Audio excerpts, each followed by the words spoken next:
Bismillahirrahmanirrahim. Assalamualaikum warahmatullahi wabarakatuh.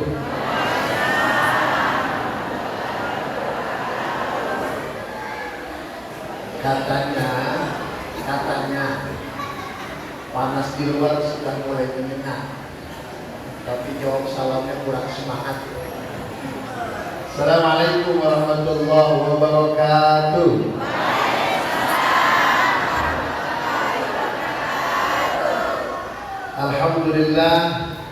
Alhamdulillahilladzi asra bi'abdihi lailan minal masjidil haram ilal masjidil aqsa alladzi barakna hawlahu linuriyahu min ayatina innahu huwas samiul basir. Asyhadu an la ilaha illallah wahdahu la syarika lah wa asyhadu anna Muhammadan abduhu wa rasuluh. Allahumma salli ala sayyidina wa habibina wa syafi'ina wa maulana Muhammadin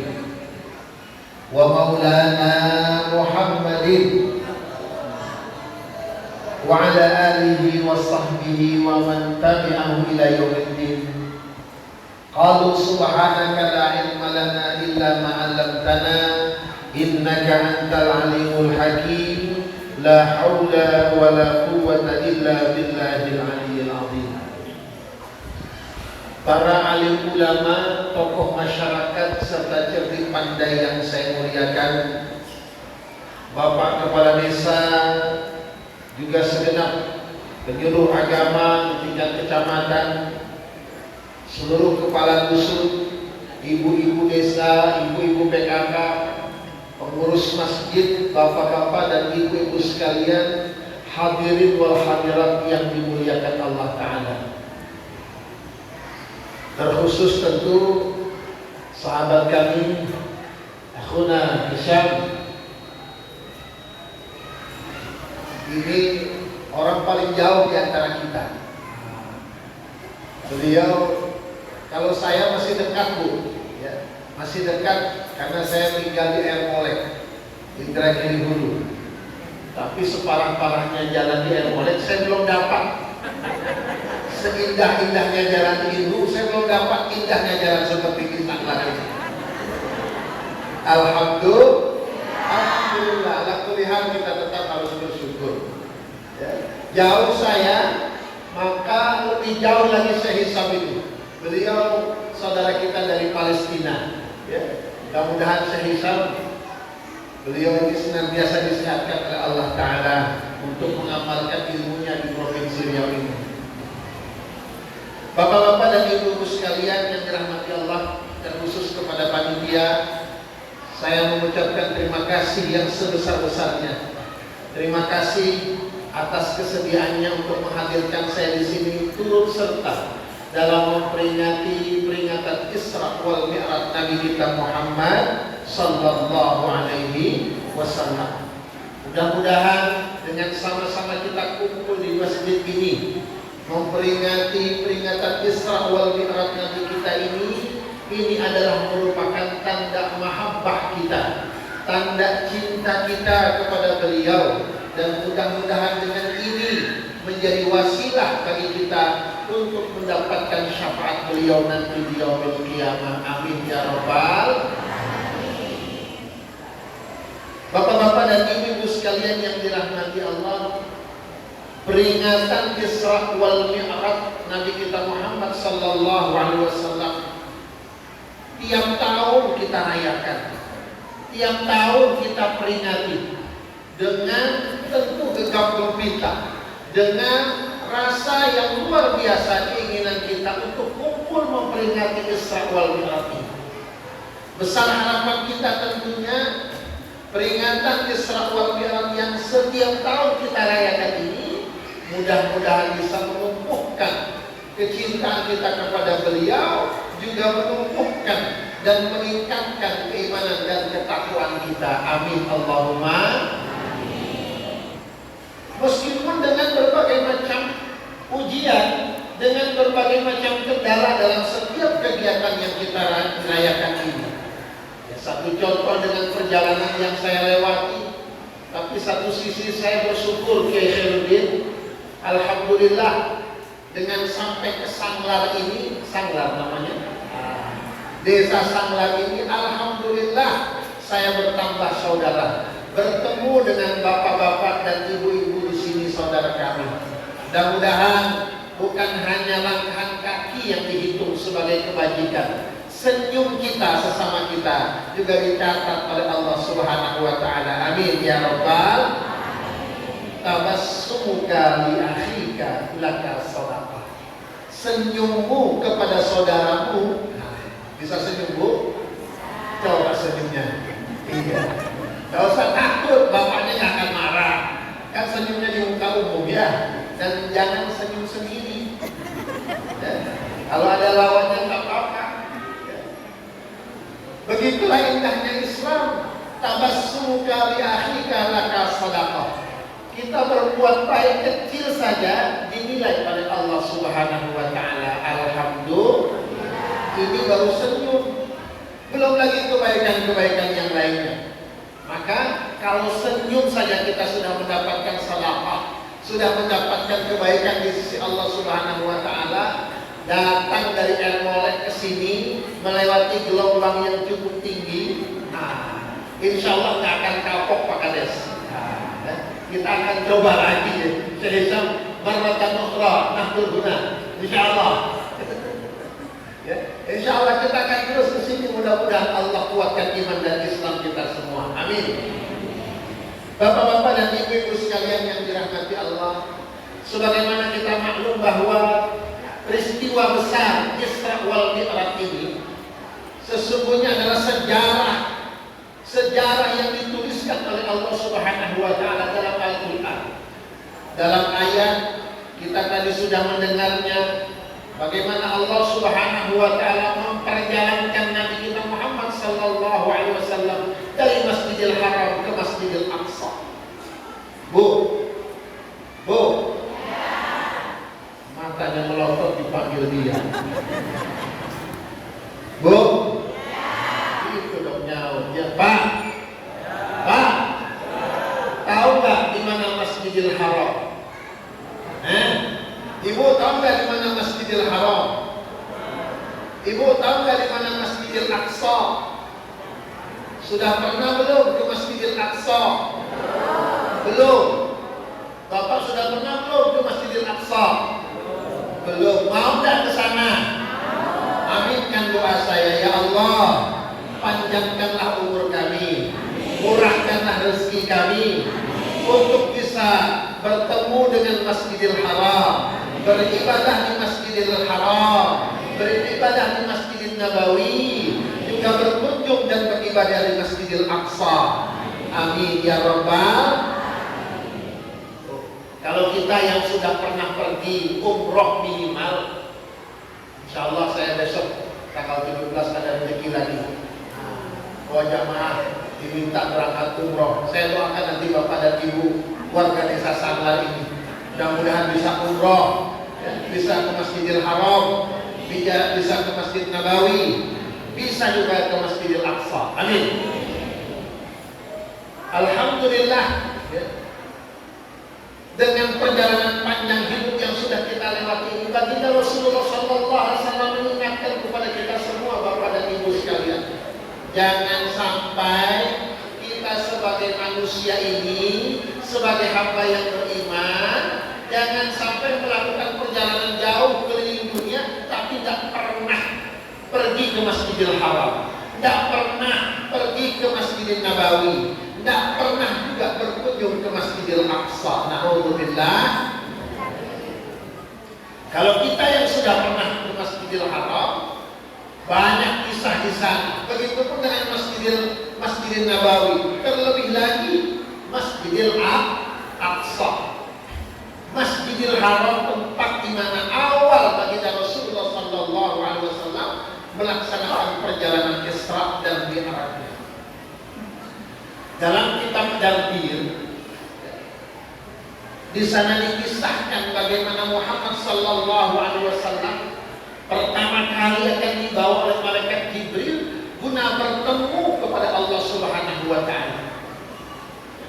Perjalanan yang singkat tapi penuh dengan sejarah, padat dengan sejarah, padat dengan ilmu, di mana perjalanan itu bagaimana bisa dijadikan bekal bukan hanya untuk kehidupan para sahabat saat itu, tapi juga oleh kita umat manusia, umat Muhammad Sallallahu Alaihi Wasallam.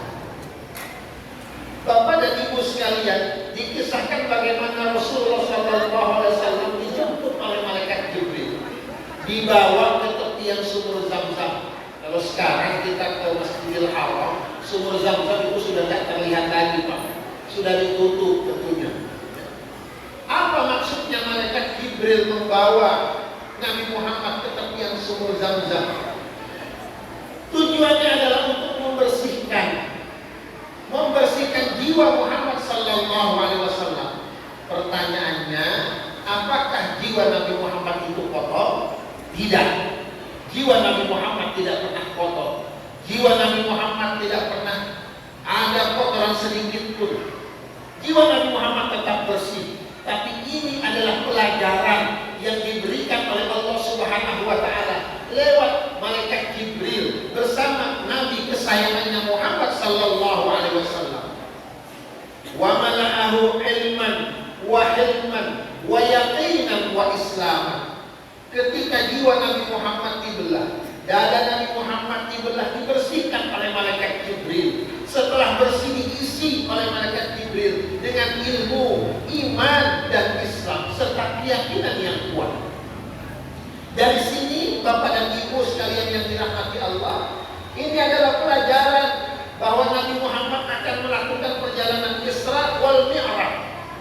Isra adalah perjalanan Muhammad Sallallahu Alaihi Wasallam dari Masjidil Haram ke Masjidil Aqsa. Mi'raj adalah perjalanan Nabi Muhammad dari Masjidil Aqsa ke Sidratul Muntaha untuk bertemu dengan Allah Subhanahu. Nah, ketika dibersihkan itu Nabi Muhammad, setelah bersih dibawa, ini dikisahkan oleh Allah Subhanahu Wa Taala, dibawa oleh malaikat Jibril dengan perjalanan yang singkat. Kalau Masjidil Haram ke Masjidil Aqsa, ya kalau sekarang ini lebih kurang dengan kecanggihan teknologi, kendaraan yang mewah Bapak Ibu, itu paling tidak setengah hari sampai kita, ya, setengah hari. Tapi kalau dulu cukup lumayan, kendaraan paling mewah hanya onta, lebih tinggi, lebih cepat adalah kuda. Itu bisa dibayangkan. Ya. Dibawa malaikat Nabi Muhammad bersama malaikat Jibril ke Masjidil Aqsa. Nah, ini dia Masjidil Aqsa yang saat ini dalam genggaman Yahudi laknatullah alaih. Di mana Masjidil Aqsa itu? Itu berada di kota Palestina yang sekarang diakui di Qom, ya, seakan-akan itu milik orang Yahudi Israel laknatullah alaih. Alhamdulillah, baru 2 minggu yang lalu saya berkunjung ke Palestina, Pak Wali. Alhamdulillah, ke kampungnya Syekh Hisam di sana. Saya bersama Mas Opik Tomboati bersama Babe Haikal datang ke sana menyampaikan bantuan untuk saudara-saudari kita di Palestina. Ya, kita mengumpulkan dana. Alhamdulillah, beberapa waktu lalu terkumpul lebih kurang 1 miliar. Kita bisa bantu kepada mereka di sana, saudara-saudari kita. Kita nggak bisa mengirimkan dana lewat rekening, nggak boleh. Ini saya kasih tahu kan. Kenapa? Karena nanti akan terlacak oleh orang Yahudi laknatullah, dan itu bisa nggak sampai. Maka kita datang ke sana menyampaikan amanah itu dari umat Islam. Alhamdulillah kita bantu di sana. Bapak dan Ibu sekalian, kalau hari ini di sini kita bisa kumpul seperti ini dengan riang gembira, dengan mudahnya, ya, bahkan sholat pun tidak terkendala. Tapi saudara-saudari kita di sana Dalam masa-masa tertentu sangat sulit sekali untuk kumpul seperti ini. Sulit sekali karena Masjidil Aqsa itu dikuasai oleh Yahudi laknatullah alaih. Lingkaran Masjidil Aqsa ibarat sebesar handphone ini dipagari dengan tembok dinding yang cukup tinggi, ya, dengan jumlah pintu masuk ke wilayah Aqsa itu ada 10 pintu. Saya sedikit ingin bercerita supaya nanti Bapak dan Ibu tidak hanya sekedar mendengar. Saya alhamdulillah sudah ke sana dan mohon doa sama Allah bisa ke sana. Bawa keluarga, kalau perlu bawa warga Sanglar di sini. Amin. Bagaimana caranya? Allah Maha Kuasa. Betul? Iya, minta saja. Alhamdulillah kemarin saya berangkat juga gratis, Bu.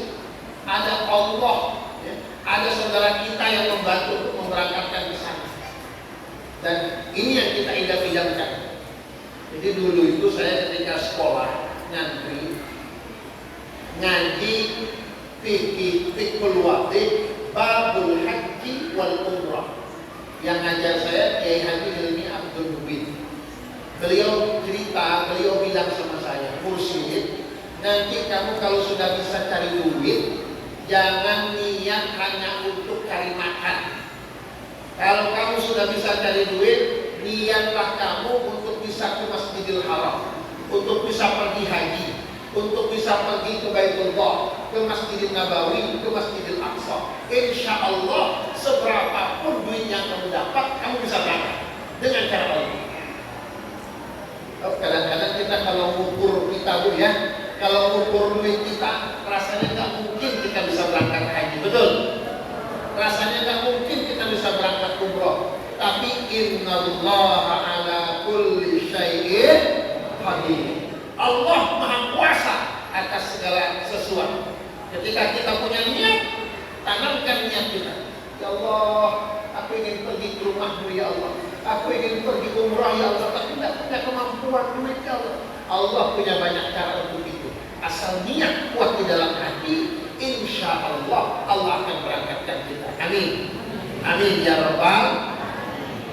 Jadi Masjidil Aqsa ibarat handphone dengan luas seperti ini, itu dikelilingi dengan 10 pintu besar, sama seperti pintu ini. Tapi tingginya bisa 5 kali lipat dari pintu ini. Lebarnya bisa 5 kali lipat dari pintu ini. Wilayah Masjidil Aqsa. Dan setiap pintu, kalau kita mau masuk ke Masjidil Aqsa, itu dijaga oleh tentara Yahudi laknatullah alaih 10 sampai 20 orang. Asyarah hatta Ishrif Juyush bilang dijaga lebih kurang 10 sampai 20 tentara. Begitu. Setiap yang mau masuk ke sana pasti ditanya, apalagi kita mendatang. Kalau nggak bawa paspor, nggak ada visa, nggak bisa masuk. Mau sholat aja harus melewati tentara terlebih dahulu. Begitu susahnya saudara kita. Diperiksa dulu, kalau ada yang mencurigakan tak boleh masuk. Padahal itu kota sucinya umat Islam, tempat ibadahnya umat Islam. Jadi yang namanya Masjid Al-Aqsa, Al-Quds, itu bukan hanya masjid yang gambar kubah kuning saja. Di dalam Al-Quds, area itu disebut namanya Al-Quds, Al-Aqsa, kota suci. Di dalam kota suci Al-Quds itu ada masjid, 4 masjid. Yang pertama yang disebut dengan Qubatus Safra, kubah kuning itu.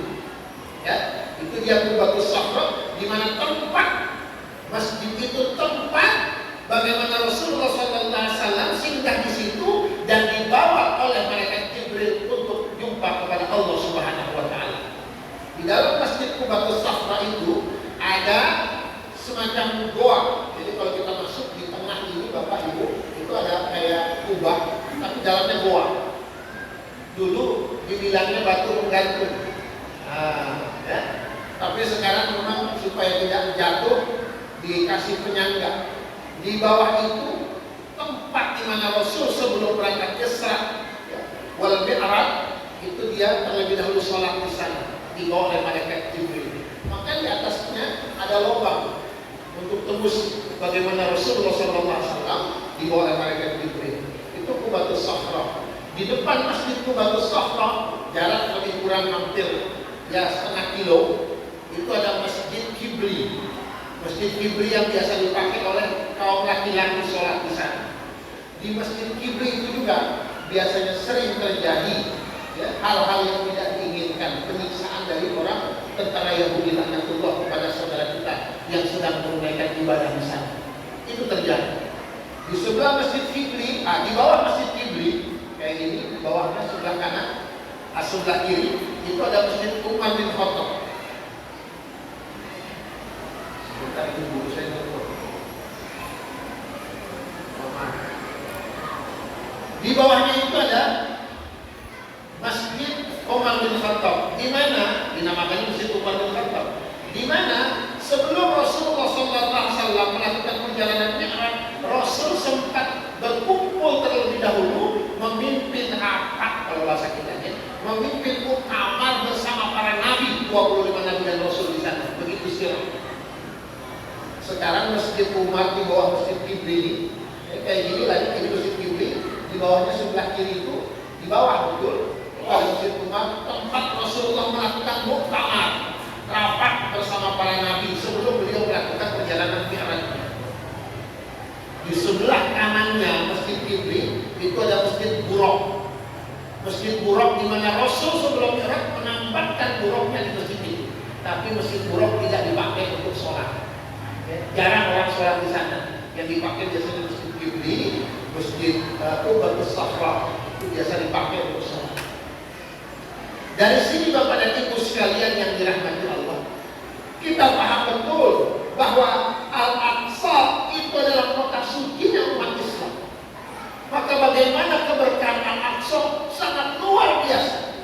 Sampai sekarang Bapak dan Ibu, kota Palestina yang sedemikian besar hanya satu, Al-Quds, Al-Aqsa, yang belum bisa dan insya Allah tidak akan bisa dikuasai oleh Yahudi laknatullah alaih. Amin. Amin. Ya Rabbal. Maka Bapak dan Ibu, ya, saya berharap nih mengajak kepada Bapak dan Ibu, kalau kita sudah pernah pergi ke Masjidil Haram, ke Masjidil Nabawi, niatkan untuk bisa pergi juga, ibadah juga di Masjidil Aqsa. Amin. Amin ya Rabbal. Ya Busro.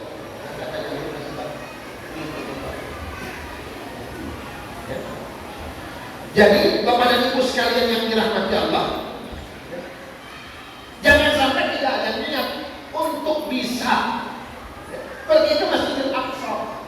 Kalau sekarang kita umroh, berapa ongkosnya Pak? Hah?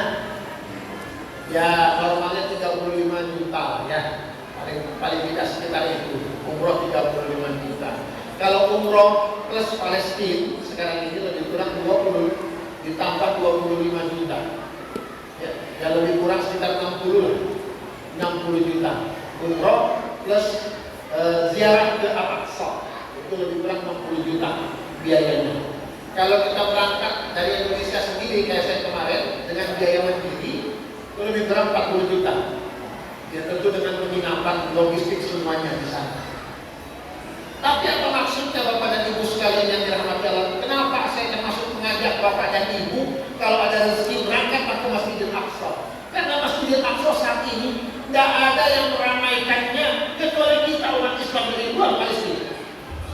Orang Palestina sendiri dengan segala keterbatasannya, mereka sulit terbagi di beberapa daerah yang berdekatan. Ada Gaza, penduduk Gaza di sana, ini ada Syekh, tidak boleh keluar dari sana untuk bisa masuk ke Al-Aqsa. Sulit sekali. Tapi alhamdulillah bagi mereka mungkin ibaratnya wilayah Al-Quds ini seperti wilayah wisata, sehingga orang Islam di luar Palestina sendiri itu mudah saja. Nah, kalau kita tidak mau berkunjung ke sana, meramaikan Masjidil Aqsa, sementara orang Nasrani, orang Yahudi, ini saya jelas-jelaskan, mereka juga berkunjung ke sana. Bahkan bukan hanya orang Yahudi yang berada di Israel, orang Yahudi yang dari luar Israel berkunjung ke sana beramai-ramai ke Al-Quds. Kenapa? Ada dinding di sana yang bersepadan dengan dinding Masjid Al-Quds, itu yang disebut dengan dinding ratapan bagi orang Yahudi. Dinding ratapan. Sehingga orang Yahudi memang tidak diizinkan masuk ke dalam Al-Aqsa. Sampai hari ini orang Yahudi belum diizinkan dan tidak diizinkan. Karena mereka mengklaim bahwa itu adalah tempat ibadah mereka. Nah, karena itu bapak-bapak dan ibu-ibu sekalian yang dirahmati Allah, dari sini saya ingin menumbuhkan kepada kita semua bahwa kota suci kita umat Islam, iya itu adalah Masjidil Haram, iya itu adalah Masjid Nabawi, tapi ada satu kota suci kita umat Islam, Masjidil Aqsa.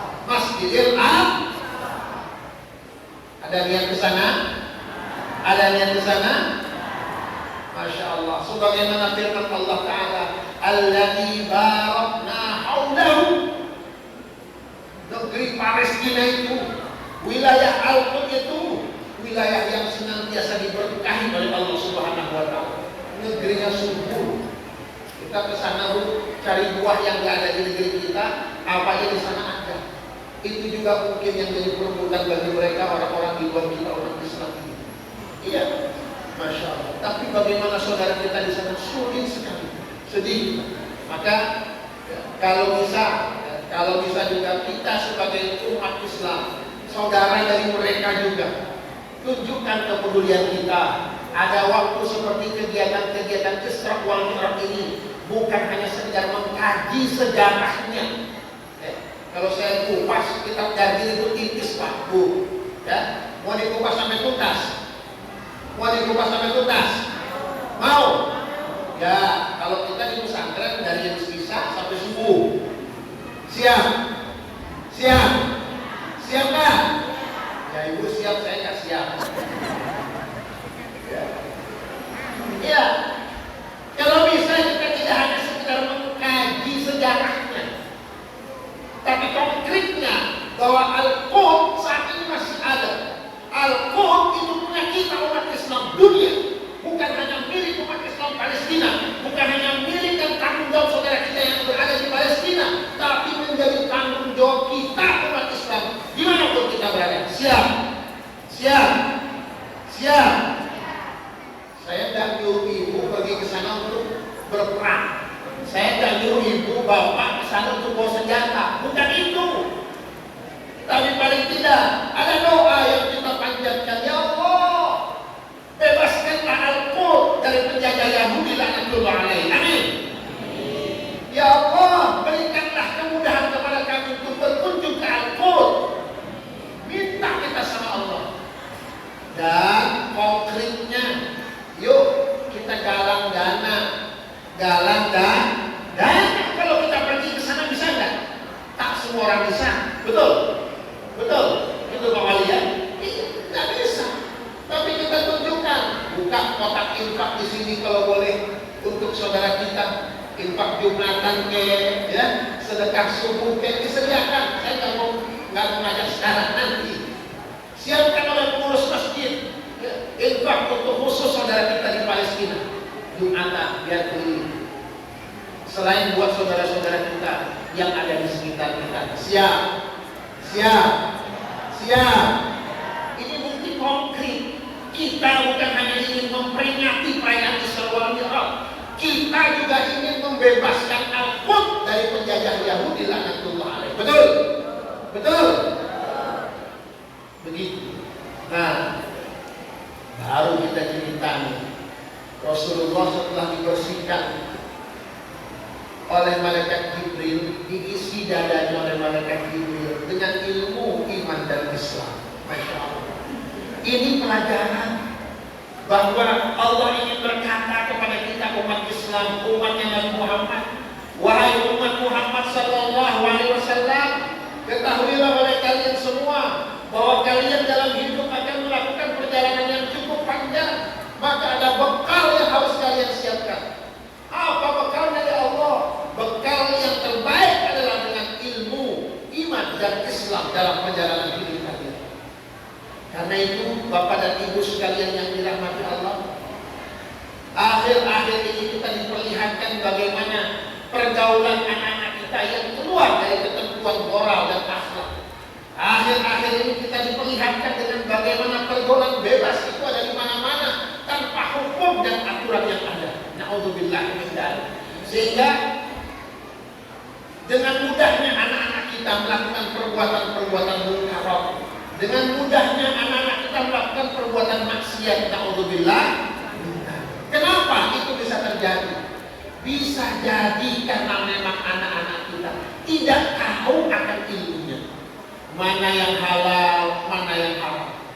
Kenapa kok anak-anak kita baru tingkat SMP ya, sudah berani melakukan perbuatan senonoh? Ada anak SMP yang berpacaran, ada anak SMA, naudzubillah. Ini yang saya maksud tingkat usia. Ada anak remaja, tingkat usia masih remaja, naudzubillah, sudah hamil di luar nikah, naudzubillah. Ada nggak kayak gitu? Ada nggak? Jangan dibilang banyak, tersinggung saya. Berarti guru ngajinya nggak ngajarin nih. Ada nggak? Ada. Ya? Ada. Kenapa itu bisa terjadi? Kok ada anak remaja baru usia 17 tahun, 18 tahun, belum nikah sudah hamil, belum nikah sudah punya anak? Kenapa itu bisa terjadi? Karena memang mereka tidak ada ilmunya.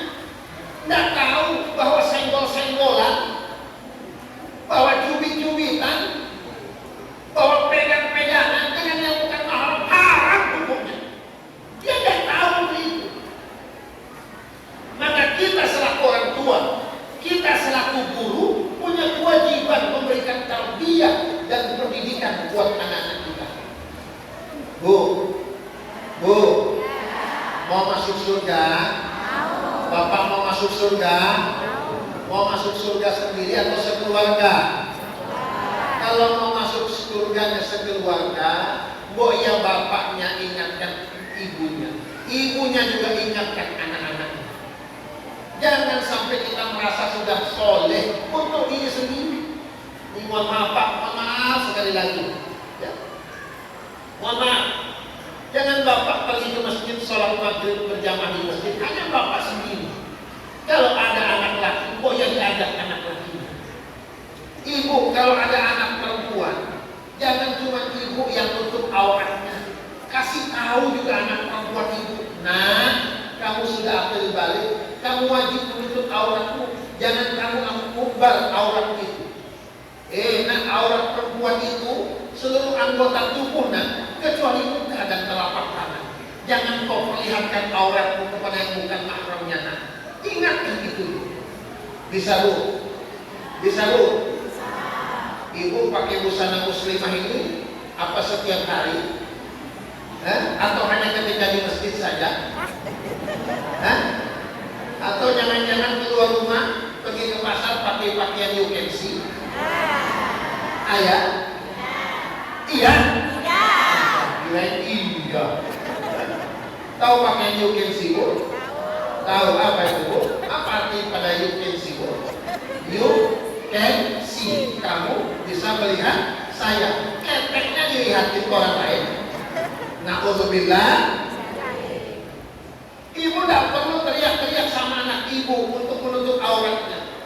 Ibu cukup memberikan kepada anak ibu. Asal ibu mau keluar rumah, di depan anak ibu yang masih usia 2 tahun, 3 tahun, pakai jilbab, pakai busana. Pasti si anak asal keluar rumah yang perempuan ikut apa yang dilihat oleh ibunya. Betul bu? Bapak, begitu pun bapak. Kalau bapak mau pergi ke masjid, tidak perlu teriak-teriak ngajak anak. Ayo ke masjid. Cukup asal azan. Sebentar lagi akan dikumandangkan Allahu Akbar, Allahu Akbar. Bapak sudah siap-siap. Saya di pesantren, Khairuddin di pesantren, tidak perlu saya teriak-teriak dengan anak-anak. Nah sudah waktu, siap-siap, tidak perlu. Asal sore hari saya pakai sarung, pakai jubah atau pakai sorban ini, keliling saja saya jam 5:30 sore. Anak melihat, oh Pak Kiai sudah siap-siap untuk salat maghrib. Tidak perlu disuruh, mereka berhenti dari aktivitasnya. Mereka segera membersihkan dirinya, mengganti pakaiannya, berangkat untuk masjid. Ya. Kenapa? Bukan hanya ilmunya yang sudah ada, tapi ada keteladanan, ada contoh dari kita orang tua ataupun para guru. Maka bapak dan ibu, kalau memang ingin anaknya juga dibawa ke dalam surganya Allah Ta'ala,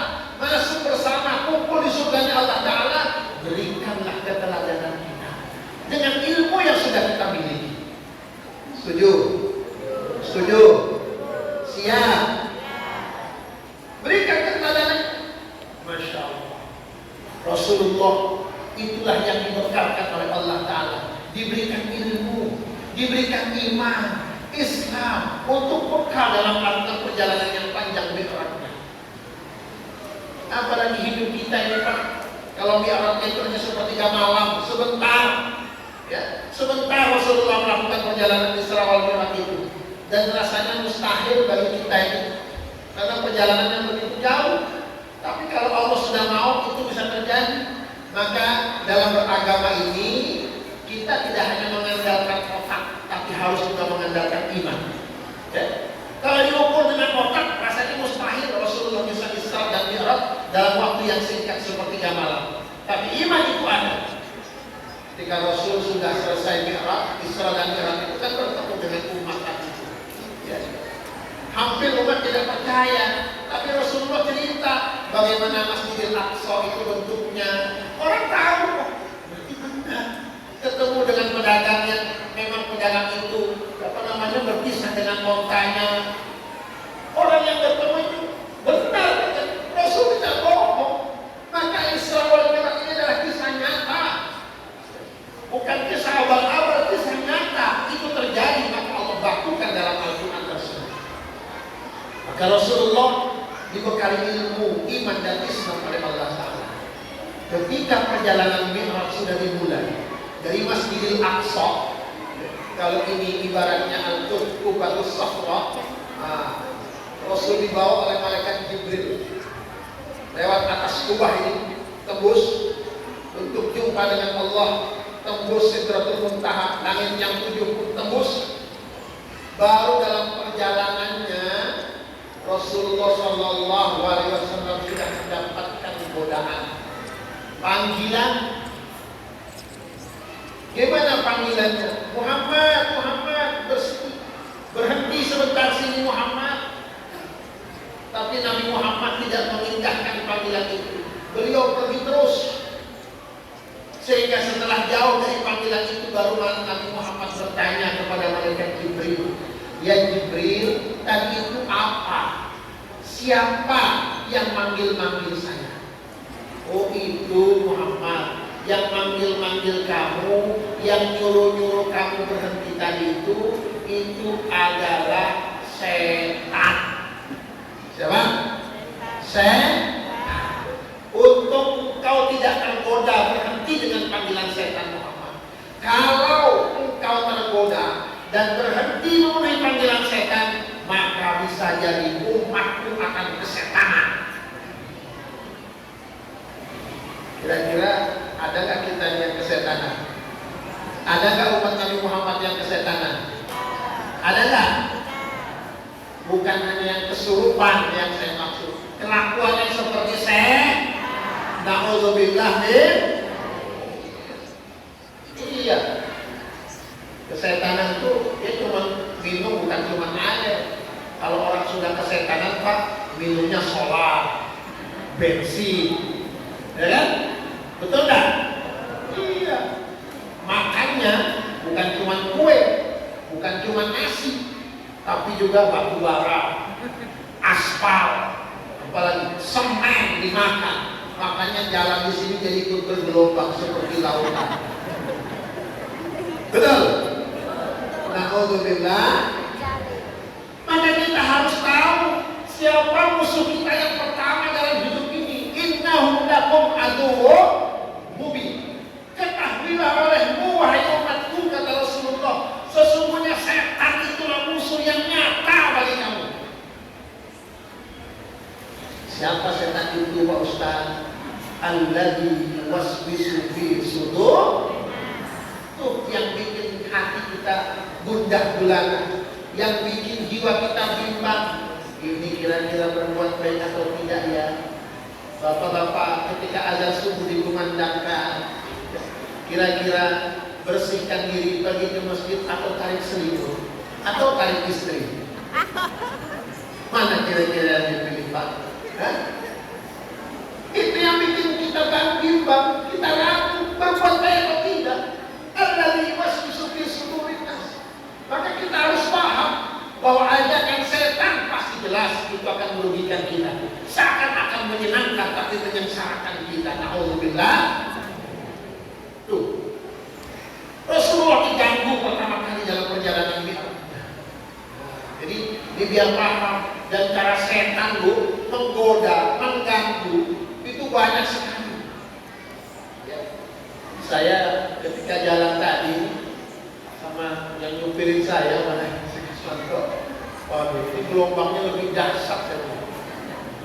Sekeliling saya di Indo ada 7 talak. Di Indo itu ada daerah Talang Mamak namanya. Ya. Masuk saya ke Talang Durian Caca, masuk saya ke Talang Perigi, masuk saya ke Petongan. Maksudnya gelombangnya tidak setinggi ini. Ini hampir buat saya mabok gitu. Tapi terbayang oleh saya wajah ibu-ibu dan bapak-bapak semua di sini. Masya Allah. Jadi meskipun tinggi, saya bilang masih sanggup nggak? Saya tanya sama supir saya. Besok kesini lagi. Ayah. Saya sanggup, dia tidak sanggup, Bu. Ya. Itu kan setan ganggu kita. Tapi Masya Allah, ketika melihat bapak dan ibu di sini, hilang rasa capek itu. Senang kita untuk bisa ke sini, tapi jangan tiap hari ya. Insya Allah, tentu kita bisa kita atur dengan kegiatan-kegiatan keagamaan. Musuh yang pertama kita adalah setan. Lanjut lagi Rasulullah. Tapi dalam perjalanannya juga Rasulullah tak sedikit digoda. Ada lagi yang manggil, Muhammad, berhenti sebentar. Lihat aku sini Muhammad. Tapi Nabi Muhammad tak mau menoleh. Lihat aku ini Muhammad, tak mau. Nabi Muhammad menoleh terus. Sehingga panggilan itu tidak lagi terdengar.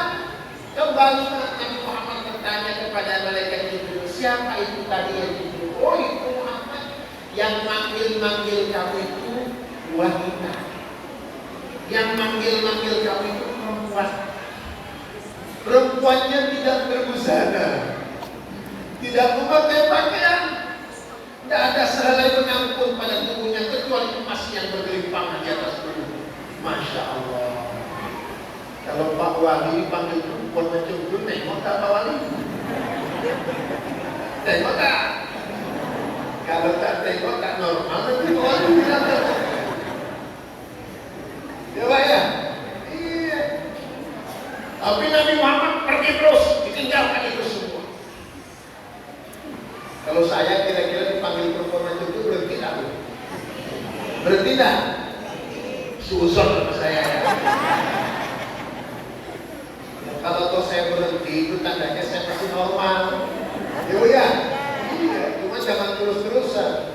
Kadang-kadang kita kaum bapak melihat yang kayak gitu, tak dilihat, kebaca ya, dilihat. Ya, namanya hal-hal seperti itu, asal terlihat, ya terlihat dia itu yang katanya rezeki ya itu di situ. Tapi jangan berobat lagi, tak boleh itu. Ya, kalau terlihat ya habis istighfar, tinggalkan itu. Astagfirullahaladzim. Ditutup pula mata, tapi begini jadinya. Salah pula macam itu ya. Nabi Muhammad juga dari panggil suruh berhenti. Apa itu ya Jibril? Itulah Muhammad, lambang dunia. Jadi perempuan ini diibaratkan dunia. Keindahan dunia ini karena ada wanita. Saya kalau ceramah depan kaum bapak aduh sempat rasanya. Iya, gersang kelihatannya. Ya Pak ya? Iya, kita juga begitu coba. Bapak pulang ke rumah nggak ada istri, pusing kan? Nah, apalagi setelah dari luar melihat tampilan perempuan berbagai macam bentuknya. Pulang ke rumah nggak ada istri, pusing Bu. Kesan kita rasanya. Nah itulah peran wanita Bu. Lambang dunia.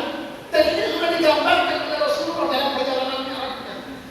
Allah ingin memberitahukan kita, wahai umat Nabi Muhammad, ketahuilah oleh kalian bahwa musuh ujian kalian nanti dalam hidup di antaranya adalah wanita. Ini ujian nih, ujian nih, ya. Wanita yang bagaimana? Nah, tentunya begitu ya. Wanita yang tidak soleh, wanita yang selalu merongrong, wanita yang selalu menyusahkan, wanita yang mengumbar aurat. Tapi Tapi insya Allah ibu-ibu di desa Sanglar ini semuanya wanita salehah. Insya Allah menjadi ahlul surga. Jadi penduduk surga bersama Nabi Muhammad sallallahu alaihi wasallam. Amin ya rabbal. Itu makanya Rasulullah sallallahu alaihi wasallam mengingatkan kepada kita semua. Karena itu Bapak dan Ibu sekalian, terkhusus kaum ibu-ibu, tolong bagaimana anak keluarga kita, khususnya anak wanita kita, itu tergantung kita ibu-ibu semua. Mentarbiyah mereka. Maka tadi saya katakan, bagi kita yang sudah merasa alhamdulillah Allah kuatkan iman dan Islam kita, jangan merasa cukup hanya kita saja. Bagaimana kita juga tularkan kepada kerabat kita, kepada anak keturunan kita. Tanamkan nilai-nilai keimanan kepada anak-anak kita, bahwa perjalanan hidup kita panjang itu pasti, tapi yang tidak boleh dilepaskan adalah iman dan Islam kita. Betul? Betul? Iman dan Islam kita. Karena itu Bapak dan Ibu sekalian yang dirahmati Allah, kalau pemerintahan kita saat ini alhamdulillah dengan segala kekurangan yang ada, pemerintahan di negeri kita ini alhamdulillah masih punya kepedulian untuk memberikan pendidikan keagamaan. Ya kan? Ada MDA terpadu, ada di sini. Ada. Maka ibu-ibu juga, bapak-bapak juga, mohon maaf, jangan bosan mengingatkan anak-anak kita. Kalau memang dirasa cukup anak kita dengan pendidikan MDA terpadu, suruh mereka ngaji. Majelis-majelis pada maghrib, ahad subuh, silakan mereka untuk mengaji di sana. Kalau merasa bapak dan ibu rasanya kurang puas dengan pendidikan agama yang ada, titipkan anak bapak dan ibu ke pesantren-pesantren yang ada. Di Riau ini Pak, Bu, ada, baru kemarin saya rapat dengan Kemenak Provinsi, ada 438 pondok pesantren. Inhil termasuk yang banyak juga. Ada 438 pondok pesantren. Ada 100.000 santri di Provinsi Riau ini. Dari sini kita bisa mengukur kekuatan umat Islam. Banyak, besar, tapi jangan jadi bui. Dia harus jadi gelombang yang bisa memberikan warna indah dipandang. Itu seharusnya. Maka Bapak dan Ibu sekalian, silakan. Mau pesantren yang kayak gimana? Kalau bahasanya ada pesantren yang kelas menengah ke bawah, ya. Ada yang pesantren yang kelas menengah ke atas, itu ada. Ya. Pesantren yang gratis ada juga. Ya. Tentu dengan ketentuan-ketentuan yang ada. Silakan Bapak dan Ibu. Ya. Berikan pendidikan putra-putri kita. Kita tidak ingin nanti anak-anak kita nggak kenal akan Tuhannya. Anak-anak kita nggak kenal akan Nabi-Nya. Anak-anak kita nggak tahu baca Al-Qurannya. Na'udzubillah. Maka untuk itu Bapak dan Ibu sekalian, di sini juga Rasulullah mengingatkan kepada kita bahwa untuk menghadapi ujian, untuk menghadapi tantangan, untuk menghadapi gelombang kehidupan, bekal yang paling utama sekali lagi adalah ilmu, iman dan Islam. Maka kita terima, Ibu. Mohon maaf, ada anak usia remaja, sudah akil balik, usia 18 tahun, wanita, tapi tidak tahu dia bagaimana cara bersuci dari darah yang keluar setiap bulannya. Ada anak yang gitu. Ada anak yang sudah usianya sudah cukup dewasa, sudah bekerja, ya, sudah berpenghasilan, tapi saat ayahnya meninggal dunia, dia tidak bisa menyelenggarakan jenazah ayahnya. Sementara kita, bapak, ibu, apa yang kita harapkan lagi? Ketika kita nanti tua renta, sakit-sakitan, dipanggil Allah Ta'ala, siapa yang mengurus kita ini? Siapa yang menyelenggarakan jenazah kita ini? Tentu harapan kita adalah anak kita. Maka jangan sampai berhenti Bapak dan Ibu sekalian memberikan pemahaman beragama kepada anak-anak kita. Saya melihat betul ini, mohon maaf, ketika ada anak ayahnya meninggal dunia, dia malah lari tinggalkan rumah, ketakutan, takut melihat jenazah ayahnya. Masya Allah, bingung mau diapain itu jenazah. Padahal Islam sudah mengajarkan kepada kita bagaimana menyelenggarakan jenazah ini. Memandikannya dia nggak bisa, apalagi mengkafaninya. Padahal anak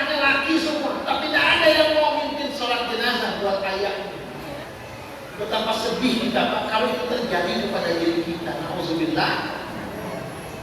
Ibu, mau yang laki yang perempuan, anak laki anak perempuan, kedua-duanya harus kita ajarkan itu.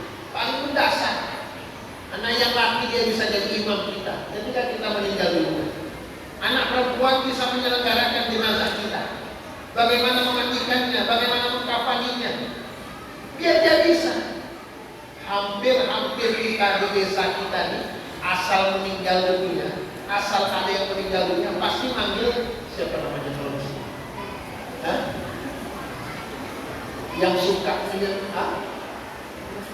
pengurus masjid.